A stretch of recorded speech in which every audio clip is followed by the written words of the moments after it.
Asas-asas manajemen komunikasi dari kelompok 3. Kelahiran subdisiplin manajemen komunikasi tidak terlepas dari adanya tuntutan untuk lebih membumikan ilmu komunikasi di tataran dunia nyata. Manajemen komunikasi lahir karena adanya tuntutan untuk menjembatani antara teoritis komunikasi dan praktis komunikasi. Konsep manajemen sebagai suatu proses menunjukkan bahwa aktivitas harus dilakukan secara terstruktur dan sistematis. Pemahaman manajemen sebagai seni menunjukkan bahwa aktivitas manajemen tidak bisa terstrukturasi dengan pasti karena sebagai keadaan yang tidak pasti dan secara terus-menerus memengaruhi jalannya suatu organisasi perusahaan. Tujuan dari manajemen komunikasi adalah mengelola kegiatan komunikasi agar dapat berjalan dan mencapai hasil secara efektif. A. Konsep dasar manajemen. Konsep dasar manajemen sendiri ada dua, yaitu yang pertama definisi manajemen, yang kedua karakteristik manajemen. Definisi manajemen. Manajemen berasal dari kata to manage yang artinya mengatur. Pengaturan ini dilakukan melalui proses dan berdasarkan urutan serta fungsi-fungsi manajemen. Malayu SPH Sibun mendefinisikan manajemen sebagai ilmu dan seni mengatur proses pemanfaatan sumber daya manusia dan sumber lainnya secara efektif dan efisien untuk mencapai tujuan. Pada prinsipnya, manajemen bukan hanya ilmu dan seni, melainkan juga kombinasi keduanya. Kombinasi itu tidak dalam proporsi yang tepat, tetapi dalam proporsi yang bermacam-macam. Pada umumnya, para manajer efektif mempergunakan pendekatan ilmiah dalam pembuatan keputusan, apalagi dengan berkembangnya peralatan komputer. Kedua, karakteristik manajemen. Karakteristik dari manajemen yaitu sebagai berikut, ada 5 poin. Yang pertama, manajemen merupakan perpaduan antara ilmu dan seni untuk mencapai tujuan organisasi. Kedua, manajemen adalah proses yang sistematis, terkoordinasi, dan kooperatif dalam memanfaatkan sumber daya manusia dan sumber lainnya. Ketiga, manajemen mempunyai tujuan tertentu. Berhasil tidaknya tujuan itu tergantung pada kemampuan seseorang dalam menggunakan potensi yang ada. Keempat, manajemen merupakan sistem kerjasama yang kooperatif dan rasional. Dan yang terakhir, manajemen didasarkan pada pembagian kerja, tugas, dan tanggung jawab yang teratur. Menurut Handoko, ada 3 alasan manajemen diperlukan, yaitu sebagai A. Mencapai tujuan, B. Menjaga keseimbangan, C. Mencapai efisiensi dan efektivitas. Esensi, fungsi, dan hubungan unsur-unsur komunikasi. Ada 3 poin, yang pertama esensi manajemen, yang kedua fungsi-fungsi manajemen, dan yang terakhir hubungan fungsi manajemen dan unsur-unsur komunikasi. Esensi manajemen. Pada prinsipnya, manajemen merupakan alat untuk mencapai tujuan yang diinginkan oleh lembaga atau organisasi bersangkutan. Manajemen yang baik akan memudahkan terwujudnya tujuan perusahaan atau lembaga atau organisasi, karyawan, dan masyarakat. Esensi manajemen adalah aktivitas bekerja dan orang lain untuk mencapai berbagai hasil. Dengan manajemen, daya guna dan hasil guna, unsur-unsur manajemen dapat ditingkatkan. Fungsi-fungsi manajemen. Andrew F. Sikula menjelaskan bahwa manajemen pada umumnya dikaitkan dengan aktivitas perencanaan, pengorganisasian, pengadilan, penempatan, pengarahan, pemotivasian, komunikasi, dan pengambilan keputusan yang dilakukan oleh setiap organisasi dengan tujuan untuk mengoordinasikan sebagai sumber daya yang dimiliki oleh perusahaan sehingga akan menghasilkan suatu produk atau jasa secara efisien. A. Planning atau perencanaan. Melalui perencanaan dapat dipersatukan kesamaan pandangan, sikap, dan tindakan dalam pelaksanaan di lapangan. Planning disebutkan sebelum kegiatan dilaksanakan dengan mempertimbangkan beberapa unsur seperti komunikator, pesan, media, halayak, dan efek. B. Organizing atau pengorganisasian. Organisasi merupakan proses penyusunan struktur organisasi yang sesuai dengan tujuan penyiaran, sumber daya yang dimiliki, dan lingkungan yang melingkupinya. C. Actuating atau pelaksanaan. Actuating adalah membangkitkan dan mendorong semua personel organisasi agar berusaha untuk mencapai tujuan dengan ikhlas serta serasi dengan perencanaan dan usaha pengorganisasian dari pihak pimpinan. Hubungan fungsi manajemen dan unsur-unsur komunikasi. Singkat saja, manajemen berperan sebagai penggerak aktivitas komunikasi dalam usaha pencapaian tujuan komunikasi. Untuk mencapai tujuan tersebut, asas-asas manajemen dan kegiatan komunikasi harus dipadukan dan disesuaikan dengan landasan tujuan yang hendak dicapai. C. Pentingnya manajemen dalam komunikasi. Ada 4 poin yang akan dijelaskan, yaitu yang pertama, peran manajemen dalam komunikasi. Kedua, fungsi dan tujuan komunikasi dalam manajemen. Ketiga, fungsi dan tujuan komunikasi dalam organisasi. Keempat, perbedaan manajemen komunikasi pemerintah dan swasta. Peran manajemen dalam komunikasi.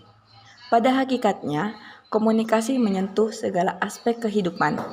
Sebuah penelitian Abblom 1974-63 menyatakan bahwa manusia menggunakan 75% waktunya untuk berkomunikasi, membaca, menulis, bercerita, berbicara, dan mendengarkan. Ada 2 poin yang dijelaskan, yaitu yang pertama, komunikasi menentukan kualitas manajemen. Komunikasi menentukan kualitas hidup, termasuk dalam manajemen. Manajemen yang merupakan proses yang khas, terdiri atas tindakan perencanaan dan pengorganisasian. Lalu yang kedua, komunikasi sendiri menentukan kualitas kepemimpinan. Bahkan dapat dikatakan bahwa tidak ada kepemimpinan tanpa komunikasi. Fungsi dan tujuan komunikasi dalam manajemen. Komunikasi menjalankan 4 fungsi utama sebagaimana ditegaskan oleh Stephen P. Robbins, yaitu sebagai berikut. Yang pertama, kendali. Komunikasi bertindak untuk mengendalikan perilaku anggota organisasi. Yang kedua, motivasi. Komunikasi membantu perkembangan motivasi dengan menjelaskan kepada para karyawan segala sesuatu yang harus dilakukan, cara bekerja, dan hal-hal yang dapat dikerjakan untuk memperbaiki kinerja. Ketiga, pengungkapan emosional. Bagi banyak karyawan, kelompok kerja merupakan sumber utama untuk interaksi sosial. Komunikasi yang terjadi dalam kelompok merupakan mekanisme fundamental yang akan menunjukkan kekecewaan dan kepuasan yang dirasakan karyawan. Yang terakhir, informasi.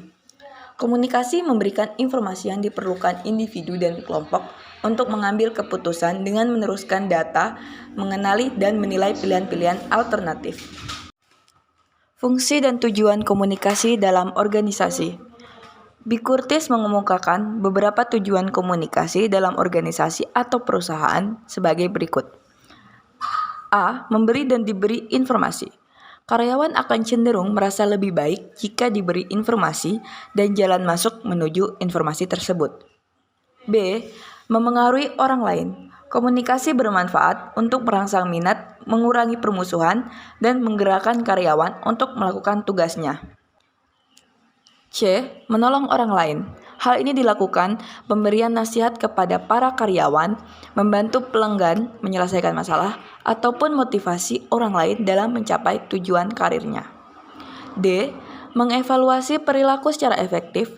Para anggota organisasi memerlakukan penilaian untuk mengetahui hal-hal yang akan dilakukan atau waktu pengoreksian terhadap prestasinya. Perbedaan antara manajemen komunikasi pemerintah dan institusi swasta. Baker menyatakan bahwa manajemen komunikasi pemerintah secara taktikal meliputi 3 hal, yaitu sebagai berikut. A. Identifikasi isu secara fokus berkaitan dengan kebijakan atau program pemerintah. B. Menyusun perencanaan komunikasi mengacu pada isu yang sudah dikemas sesuai dengan karakteristik yang diinginkan. C. Mengeksekusi perencanaan komunikasi. Berdasarkan teori pemangku kepentingan, Catherine et al. Menyatakan bahwa manajemen perusahaan diharapkan mampu melakukan aktivitas sesuai dengan yang diharapkan perusahaan. D. Proses manajemen dalam aktivitas komunikasi. Ada 4 poin yang akan dijelaskan. Pertama, mendefinisikan masalah. Kedua, membuat perencanaan. Ketiga, aksi dan komunikasi. Keempat, evaluasi bentuk aktivitas komunikasi. Mendefinisikan masalah. Mendefinisikan masalah meliputi latar belakang masalah, identifikasi kebutuhan publik, dan memonitori opini. Riset ilmiah berperan penting untuk mendapatkan informasi dalam merumuskan perencanaan strategis. Tanpa riset, praktis komunikasi tidak dapat memahami situasi dan memberikan solusi. Riset tidak selalu menjawab semua pernyataan atau masalah, tetapi mencari fondasi penting dalam merumuskan perencanaan komunikasi yang efektif, karena mampu mengurangi ketidakpastian. Membuat perencanaan. Dalam membuat perencanaan, sebaiknya humas harus menjadi bagian dari harapan manajemen dan berpikir strategis. Konsep berpikir ini berfokus pada penentuan tujuan dasar jangka panjang, mengadopsi tindakan, dan alokasi sumber daya yang tepat untuk melaksanakan tujuan. Ada 4 jenis publik, yaitu yang pertama latent public, yaitu orang-orang yang kurang peduli dengan situasi yang terjadi pada organisasi. Kedua, non-public, yaitu orang-orang yang peduli terhadap masalah yang terjadi. Ketiga, aware public, yaitu orang-orang yang tidak hanya peduli terhadap masalah yang terjadi. Keempat, active public, yaitu orang-orang yang tidak hanya peduli dan terpengaruh terhadap organisasi, tetapi mengikutinya secara progresif. Aksi dan komunikasi. Beberapa hal yang ada dalam konsep aksi dan komunikasi, antara lain sebagai berikut. Yang pertama, tindakan nyata. Mengambil langkah strategis dan taktis berdasarkan analisis SWOT, yang salah satu pertimbangannya adalah target jangka waktu. Kedua, komunikasi. Prinsip utamanya adalah terjadi kesamaan makna dan mampu meminimalisasi bias. Ketiga, identifikasi faktor yang menjadi halangan atau dukungan. Terminologi ini berkaitan dengan halangan dan pendukung dalam implementasi manajemen komunikasi pemerintah. Faktor-faktor tersebut akan dijadikan benchmarking dalam penanganan komunikasi kebijakan pada masa mendatang. Evaluasi bentuk aktivitas komunikasi. Kegiatan evaluasi harus dapat diukur untuk menentukan tingkat efektivitas perencanaan, implementasi, dan dampak terhadap organisasi.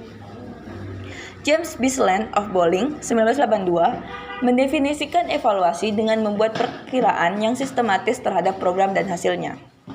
Glenn Broom dan David Dozier dalam buku Using Research of Public Relations mengungkapkan bahwa setiap program bertujuan untuk mengetahui dampak yang dihasilkan. Hal ini bermanfaat untuk mendapat masukan sekaligus perubahan terhadap situasi sehingga membutuhkan riset dalam mengukur dan mendokumentasikan efek program. Kegiatan evaluasi yang dilakukan komunikasi, antara lain klaim hasil nyata, judgmental assessment, keluaran komunikasi, communication output, evaluasi tingkat kesadaran, evaluasi tingkat penerimaan, dan evaluasi tingkat partisipasi.